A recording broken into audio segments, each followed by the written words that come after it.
आपको कौन भाग्यशाली लगता है, या सब कुछ होते हुए ही हम भाग्यशाली होते हैं? हाय, वेलकम टू रीना हैना चैनल।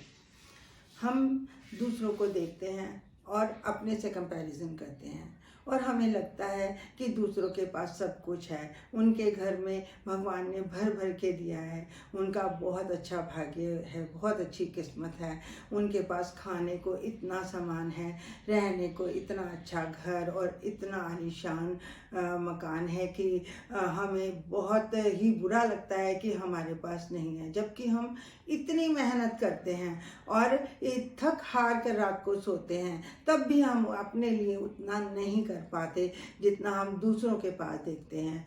तो हमें लगता है कि उनके पास जो है वो हमारे पास नहीं, तो फिर कहीं ना कहीं हमें अपनी किस्मत पर, अपने भाग्य पर शक होने लगता है। तो आपको क्या लगता है कि जिनके पास सब कुछ है और जिनके पास आलीशान मकान है वो बहुत ज़्यादा भाग्यशाली होते हैं? आपने कभी सोचा है, इस नज़र से देखा है कि उनके पास इतना कुछ है, उनकी रसोई, उनका घर खाने पीने के सामान से भरा पड़ा है, लेकिन क्या वो उसको खा सकते हैं? क्या उनको उतनी भूख है, या फिर उनका खाना पीना ही बंद है? ऐसे ही उनके पास इतना आलीशान कमरा, बेड, बिस्तर सब कुछ है, तो क्या वो सो पाते हैं? पूरी पूरी रात वो करवटें बदल कर गुजार दें, या फिर उनको नींद ही ना आए, या चिंता और परेशानियां इतनी हों कि वो बेचैन रहें, तो क्या उनका भाग्य हमसे ज़्यादा अच्छा है?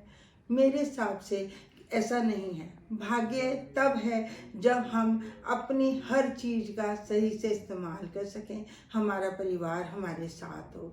मैंने अपने एक रिश्तेदार से सुना था कि इतना बड़ा घर नहीं होना चाहिए जिस घर में हम घूम भी ना पाएँ, या घूमने से पहले थक जाएं, या हिम्मत ही ना कर पाएँ दूसरे कमरों में जाने की।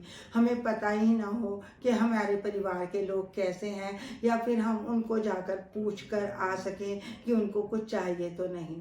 मेरी फ्रेंड ने या फिर मेरी भाभी ने कहा कि ऐसे जो बड़े घर होते हैं जिनमें हम चल कर दूर तक नहीं जा सकते, पूरा घर नहीं घूम सकते, तो वो सिर्फ नौकरों के लिए होते हैं। वो नौकरों को आराम देते हैं। घर तो हमारे होते हैं, बनाए हमने होते हैं, लेकिन वो नौकरों के लिए होते हैं, क्योंकि जब इतने बड़े घर होंगे तो हमें नौकर रखने पड़ेंगे, क्योंकि हम तो देख भी नहीं पाते, तो रख रखाव हम कैसे ही कर पाएंगे? नहीं कर पाएंगे। तो हमारे नौकर उसका पूरा स्वाद ले सकते हैं।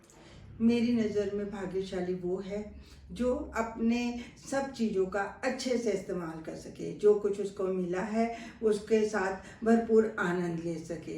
हम परिवार में रहते हैं, हम एक दूसरे का सहारा हैं, हमें एक दूसरे के साथ एक दूसरे की केयर करना चाहिए, हम एक दूसरे से मिल पाएँ, ऐसे घर में हमें रहना चाहिए। और परिवार तभी होता है जब हम मिलकर हंस खेल कर खाते पीते हैं। तो कहने का मतलब सिर्फ इतना है कि अगर भगवान ने बहुत कुछ हमें खाने को दिया है तो हमें भूख भी होनी चाहिए। हमारे पास आलीशान मखमली बिस्तर है तो हमें नींद भी होनी चाहिए। मैंने ये विचार आपके सामने रखा है, एक बार सोचिएगा ज़रूर। आज के लिए बस इतना ही। खुश रहिए।